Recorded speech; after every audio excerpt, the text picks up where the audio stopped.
Bonjour à toutes et tous. Samedi dernier s'est achevée à Bonn, en Allemagne, la 23e conférence climat de l'ONU, connue aussi sous le nom de COP23.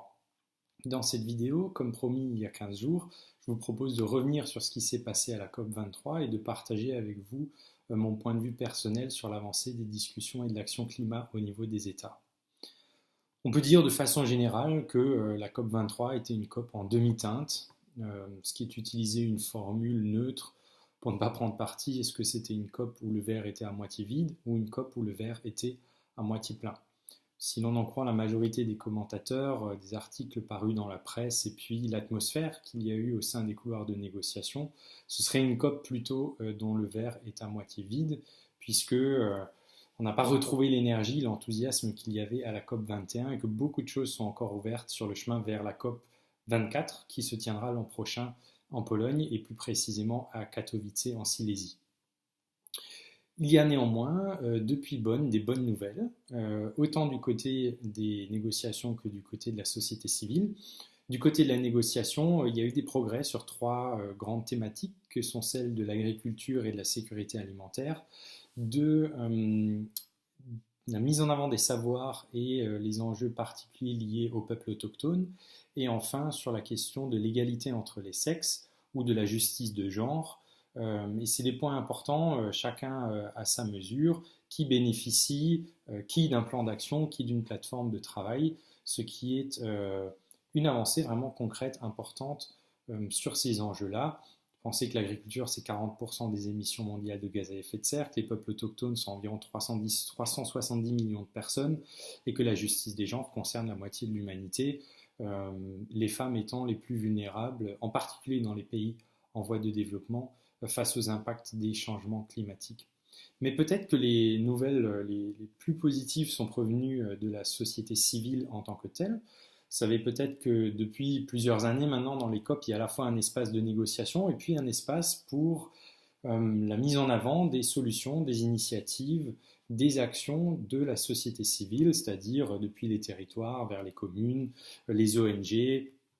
les entreprises, les associations, les citoyennes et les citoyens. C'est une dynamique qui prend de l'ampleur, qui multiplie ses contributions à la lutte contre les changements climatiques. Il y a eu plusieurs annonces pendant la COP23. Moi, je mettrais peut-être en avant en particulier la présence d'une délégation société civile américaine à travers une initiative qui s'appelle America's Pledge, la promesse ou l'engagement de l'Amérique, qui est un rassemblement de plus de 130 grands acteurs de la société civile américaine, une vingtaine d'États, plusieurs dizaines de grandes entreprises et de divers acteurs qui, ensemble,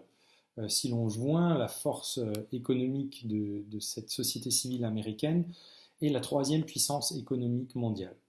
C'est-à-dire que si cette coalition de plus de 130 acteurs américains était un pays membre de la Convention cadre des Nations Unies sur le climat,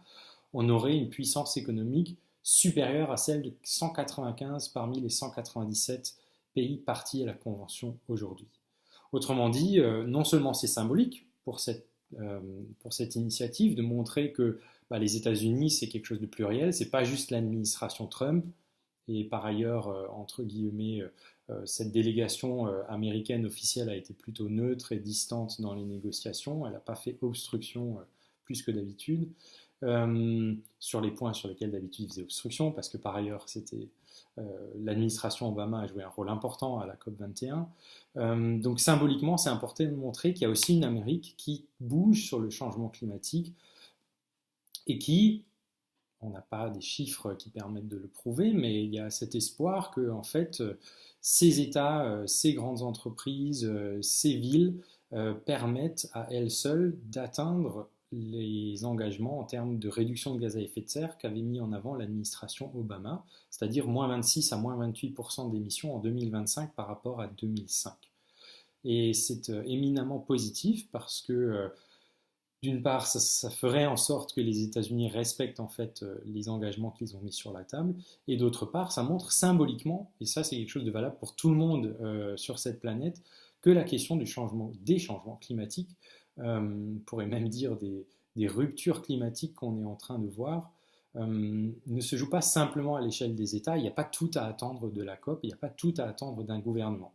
Pour tout changer, il faut tout le monde et on a vraiment besoin que la société civile, dans ses diverses parties, se mette en route également, ce qu'il ne faut pas utiliser à l'inverse pour laisser les États ne pas agir de façon ambitieuse. Il faut continuer à maintenir la pression.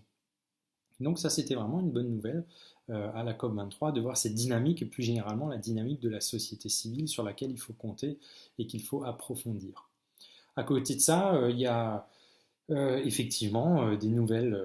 mauvaises ou pour le moins des progrès limités qui ont été accomplis à la COP23. Alors les deux grands produits qu'on attendait ont été délivrés. D'une part, des détails sur le dialogue de facilitation, c'est-à-dire le point d'étape qui sera fait l'an prochain, en 2018, par l'ensemble des pays du monde, où ils vont regarder voilà,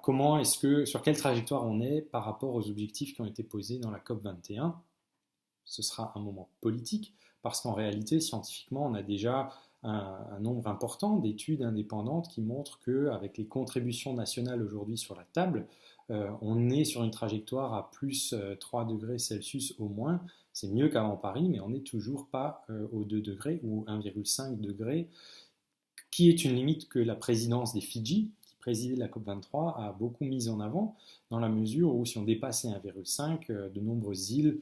pas seulement les Fidji, mais Marshall, Kiribati, Tuvalu ou autres, seront tout simplement rayés de la carte ou devront migrer, quitter leur territoire. Donc un dialogue de facilitation que la présidence fidjienne appelle maintenant et souhaite qu'on appelle le dialogue de Talanoa, selon un concept provenant d'une langue du Pacifique, qui signifie une discussion inclusive où on met en œuvre de l'empathie, on s'écoute les uns les autres et on cherche la quête d'un consensus et d'une position de négociation optimale au regard des parties en présence. Donc, dialogue de Talanoa qui aura lieu l'an prochain, mais qui n'engage à rien. Un pays n'est pas obligé de revoir sa contribution en fonction de ce dialogue. Le deuxième produit, c'est sur les divers points qui constituent le manuel d'application ou le règlement de l'accord de Paris, c'est-à-dire un ensemble de procédures, de méthodes, de règles qu'on se donne pour que les grands principes de l'accord de Paris puissent être mis en œuvre de façon efficace grâce à des détails techniques clairs et précis. Et bien, ce manuel d'application, on a un brouillon dans ses différentes parties. Beaucoup de choses restent ouvertes. Il y a beaucoup de parenthèses, d'options diverses et variées. La majorité du travail à cet endroit se fera l'an prochain et devra être fait à la COP24 en Pologne, qui est le moment où les pays ont décidé qu'ils finaliseraient cette négociation.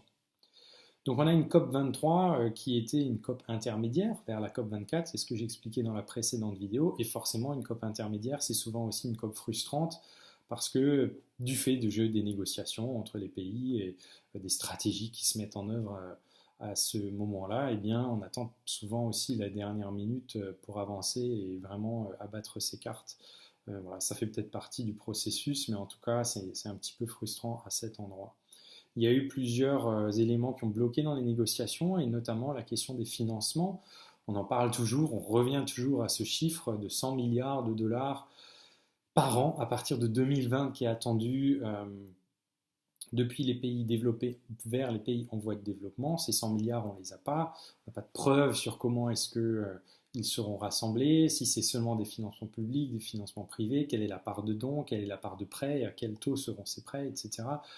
On ne rentre pas dans le dossier, il y a plein de questions, mais voilà, il n'y a pas eu d'annonce majeure au moment de la COP23. Probablement est-ce dû au fait que le 12 décembre prochain, sur invitation d'Emmanuel Macron, il y aura un sommet mondial dédié au financement climat qui se tiendra à Paris 2 ans après, c'est les 2 ans anniversaires de l'adoption de la COP 21.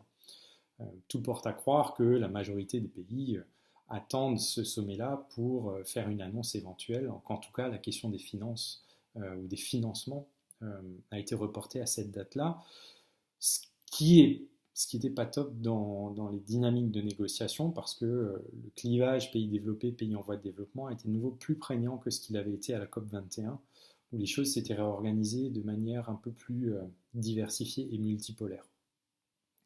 Donc la question des financements a été un problème, et par ailleurs, On n'a pas vu de vraie ambition affichée sur l'action avant 2020, qui est cruciale si on veut atteindre un pic des émissions en 2020 et ensuite une décroissance des émissions, ce qui serait nécessaire pour avoir encore une possibilité réaliste, une probabilité raisonnable de rester sous les 2 degrés Celsius, sans même parler des 1,5.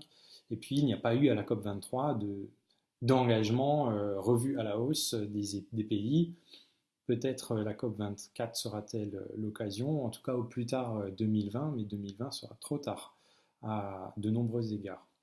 Donc voilà, une COP en demi-teinte où finalement c'est presque les acteurs non étatiques qui ont été les plus porteurs d'espoir, et il y a de réelles raisons de ne pas désespérer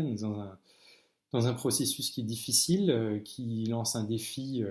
à l'humanité de transition écologique et transition énergétique en un temps restreint, mais c'est un beau défi que nous sommes appelés à relever, et pour vous mettre sur la piste d'une contribution possible au niveau collectif, paroissial en France, il y a cette initiative qui a été lancée par les églises chrétiennes en France en septembre dernier, qui s'appelle le label Église verte, qui est un label écologique facilitateur, bienveillant, qui accompagne les paroisses ou d'autres acteurs collectifs chrétiens à avancer sur la question, à avoir une visibilité, à être labellisés. Je vous invite à consulter le site www.egliseverte.org où vous trouverez l'ensemble des informations nécessaires, et pourquoi pas vous donnera l'envie de vous lancer dans cette démarche au niveau paroissial. Sachez en tout cas que c'est peut-être, vous savez, les États ont des contributions nationalement déterminées dans le processus onusien sur le climat. Les églises, à travers le label Église verte en France, ont une contribution ecclésialement déterminée qui mènera à réduire les émissions de gaz à effet de serre et à promouvoir la solidarité nord-sud au sein des collectivités chrétiennes en France. Donc je vous encourage à consulter ce site, et on se retrouve soit dans quelques mois pour nos initiatives de 2018, soit dans un an à l'occasion de la COP24 pour faire le point sur l'action climat à ce moment-là. Merci, à bientôt.